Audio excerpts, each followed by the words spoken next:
Thank you. The next question goes to Councilor Balzotti. Gang and gun violence have been a long-standing problem in the city. Brockton police have worked closely with several agencies over the years to send street criminals to prison at an incredible effort and cost, but the violence has continued. For every person sent to prison, a younger one takes his place. That's what police say. What would you do as mayor to get to the root of this problem and help break this cycle? Steve, there are a number of things that can be done. There's been a numerous amount of technology that has come in after 9/11, and the city has received numerous grants for that technology. But I would develop and work and create and formalize cooperative partnerships with schools, school police, police department. We do have school resource officers now. We need to have more connection amongst the schools, particularly in light of the fact that some students now are in one neighborhood and attend school in another neighborhood. I would continue to advocate for the state policing initiatives and continue to advocate for the Shannon Grant, which I think has been a large asset for the city. But in addition, I think we need to find those individuals, which we would call street outreach workers, who could go amongst the community to talk with those citizens or those young people who are involved in a criminal activity or a gang life.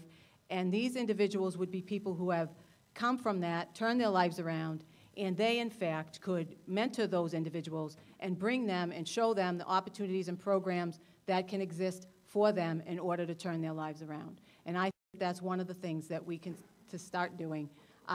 There is no easy fix. It's going to take a lot of work, and it's a community effort. Mayor Harrington. You know, let me just say, this is probably the single most difficult issue that you deal with as a mayor. When you see a young person killed in the street, it just tears you apart. I mean, there's nothing you can do about it. There's nothing you can do to bring that child back. But we've put programs into place to try and get these young people at a younger age. Let me give you a couple examples. This summer, we've run the Brockton After Dark program for years. We have over 1,200 young people that we took care of 5 nights a week for 4 hours a night in programs all over the city at no cost to the kids.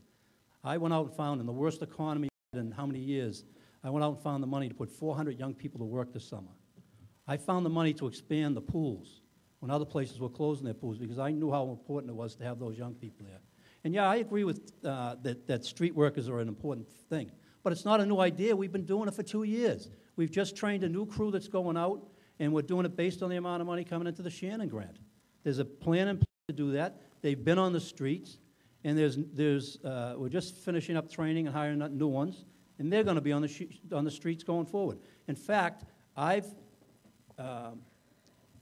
budgeted over 35% of the Shannon Grant money that we're going to receive just to that one program. So it's not a new idea. It's something that's already being done.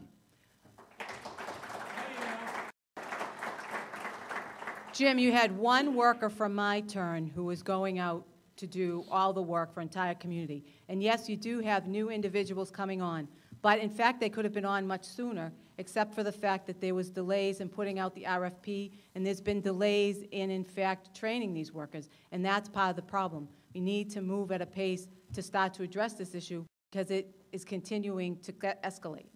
Let me make this very clear, because clearly you don't understand this.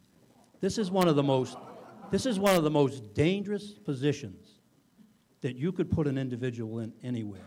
And you can't just throw it out there. We went to New Bedford, we've been to Providence. They've made mistakes when they first started their programs. We're learning from their mistakes before we put it out there. When we put it out there, we're going to guarantee that it'll work because, once again, you have a plan. You do the analysis, you figure out what you need to do, what's the good parts, the bad parts, you get the validation, and you implement the plan. And that's exactly what we've done, just like every other plan that we've done. And you can't just say throw these people out there because you want them out there. You need somebody out there that can do it. And it's a very thin line that they're walking out in that street. And it's a very dangerous thing. And we need to know that they're going to be out there well-trained and also have all the resources they need to stay safe. Mr. Mayor, Jim, I would never, ever insinuate that you should throw people out there. What I'm saying is that the whole program could have been started sooner if people had put out RFPs sooner and work had been done sooner. There was a lag time of at least 6 months for the RFPs to go out. And if those had gone out, and the work and the training would have started sooner. I would never suggest What are that you the would put RFPs that you're anybody's talking name. about, Council? What RFPs would you put out? The RFPs that went out, that then the Y, in fact, responded to, and are now working to train the individuals. Well, we did that. What Right, would you have done but different? there was a 6-month lag in Some- getting that paperwork out. No, it wasn't a lag time getting it out, Council. It was a lag time getting somebody that was responsible to respond to it, and somebody that brought a plan that would work. There were plans that came in that we didn't want to go with. The other thing that we had to worry about was whether or not the Shannon grant was going to be renewed, and if, in fact, we were even going to have the money to do it. So there's a lot of reasons for it. It's not that somebody said, let's wait 6 months before we do this. The people are working every day on these issues. They don't put it off for 6 months. There's reasons that those things happen. Well, Mr. Mayor, I think there are sometimes reasons that are in people's control that it just doesn't get accomplished. When you get to the implementations phase, you'll see that that's the most difficult. Thank It you takes so time. much.